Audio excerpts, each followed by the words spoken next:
Can you help me answer people who think that the popes arose in the early church because of politics? For example, I know someone who thinks that when Clement was telling the Corinthians, I think, to not dismiss their leaders in direct contradiction with Scripture in order to gain power.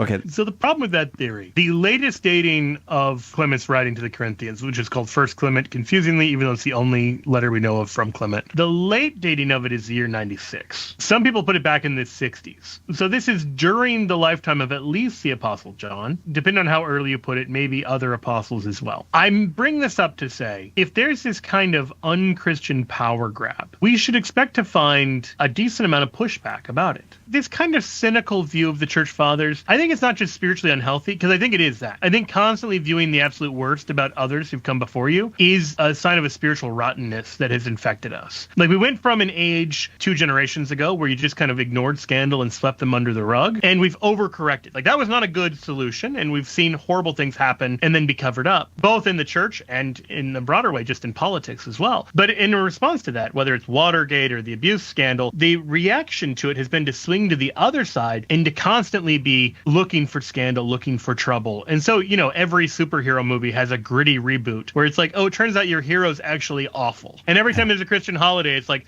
oh no, we think it's actually paganism. Like, of course, Christians couldn't have invented their own holiday in 2,000 years. It must actually be paganism. Like, why would Christians celebrate the birth of Jesus or his resurrection from the dead? You know, so that kind of cynicism is really spiritually unhealthy. It's also totally illogical. If you believe Jesus is really who he says he is, and the apostles are chosen by Christ, why is no one calling them out? Why is no one saying, hey, there's this power grab and they're upending everything that Jesus created this order, and this greedy bishop over here is trying to make it all about himself or trying to totally contradict the gospel. You would imagine that the same Christians who are willing to die for their faith are also willing to stand up if someone is subverting it from within. And so unless you can show me where there's this outcry, hey, you just threw out the gospel in favor of some other thing that gave you more power, then I think we should reject at the outset that theory is extremely implausible, not because of any theory of human goodness, but just because we don't find the kind of outcry that your theory would require if it was true.